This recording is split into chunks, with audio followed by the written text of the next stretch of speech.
చండీ యాగం ముగిసింది. పంచాయతీ ఎన్నికలు ఫైనల్ కు వచ్చేశాయి. దీంతో తెలంగాణలో అందరి దృష్టి కేబినెట్ విస్తరణపై ఉంది. ఫలితాలు వచ్చి 50 రోజులు గడుస్తుండటంతో కేసీఆర్ నిర్ణయం కోసం అంతా ఆసక్తిగా చూస్తున్నారు. డిసెంబర్ 11న తెలంగాణ ఎన్నికల ఫలితాలు వచ్చాయి. 13న రెండోసారి సీఎంగా కేసీఆర్, హోంమంత్రిగా మహమ్మద్ అలీ ప్రమాణ స్వీకారం చేశారు.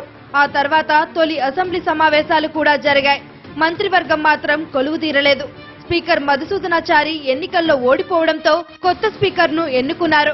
గత కేబినెట్ లో మంత్రిగా పనిచేసిన పోచారం శ్రీనివాసరెడ్డి అసెంబ్లీ స్పీకర్ గా ఏకగ్రీవంగా ఎన్నికయ్యారు. డిప్యూటీ స్పీకర్ నియామకం కూడా జరగలేదు.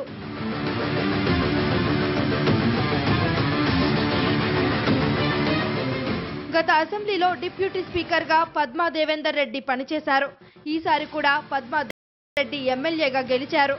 మరో 15 రోజుల్లో బడ్జెట్ ప్రవేశపెట్టాల్సి ఉంది. ఈసారి ఓట్ ఆన్ అకౌంట్ పెట్టే ఆలోచనలో ఉన్నారు సీఎం కేసీఆర్.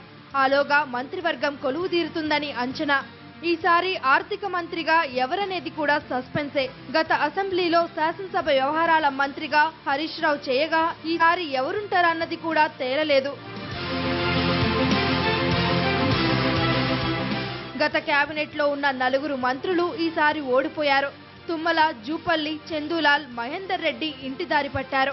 ఇక ఎమ్మెల్సీలుగా ఉండి కేబినెట్ లో చేరిన కడియం శ్రీహరి, నాయని నరసింహారెడ్డి కూడా ఈసారి డౌట్. కేటీఆర్ నాయకత్వంలో పనిచేయడానికి సరైన టీంను కేసీఆర్ సిద్ధం చేస్తున్నట్లు సమాచారం.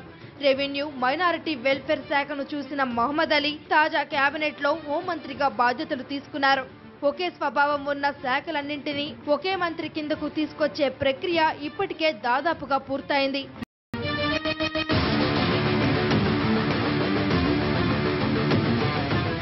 ఈ వారం 10 రోజుల్లోనే కొత్త మంత్రుల ప్రమాణ స్వీకారానికి ముహూర్తం పెట్టినట్లు తెలుస్తోంది. సీఎంతో కలిపి తెలంగాణ కేబినెట్ లో 18 మందికి ఛాన్స్ ఉంది. పార్లమెంట్ ఎన్నికలు దగ్గర పడుతున్న సమయంలో పూర్తి కేబినెట్ కాకుండా కొందరిని నియమించే అవకాశాలు ఎక్కువగా కనిపిస్తున్నాయి. ఇప్పుడున్న మహమ్మద్ అలీకి తోడుగా 6 నుండి 8 మందికి బెర్త్ దొరకచ్చు. విధేయత, సిన్సియారిటీ, సామాజిక సమీకరణలు, జిల్లాలకు ప్రాతినిధ్యం అన్న లెక్కలతో కేబినెట్ లో ఎవరికి ఛాన్స్ దాదాపు తెలిసిపోయింది. కేటీఆర్, హరీష్ రావులకు తోడుగా ఎర్రవెల్లికి కేబినెట్ లో చోటు ఖాయంగా కనిపిస్తుంది. ఈటెల రాజేందర్, తలసాని శ్రీనివాస్ యాదవ్, వినయ్ భాస్కర్, పద్మారావుల పేర్లు బీసీ కోటాలో ఖాయమైనట్టే. ఎస్పీ, ఎస్టీ కోటాలో కొప్పుల ఈశ్వర్, సండ్ర వెంకటవీరయ్య, రెడ్డి నాయకులకు ఛాన్స్ ఉంది.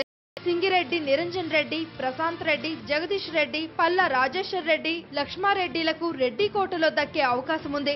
ఇక మహిళా కోటాలో డిప్యూటీ స్పీకర్ గా చేసిన పద్మా దేవేందర్ రెడ్డికి కేబినెట్ బెర్త్ దాదాపు ఖాయమైనట్టే.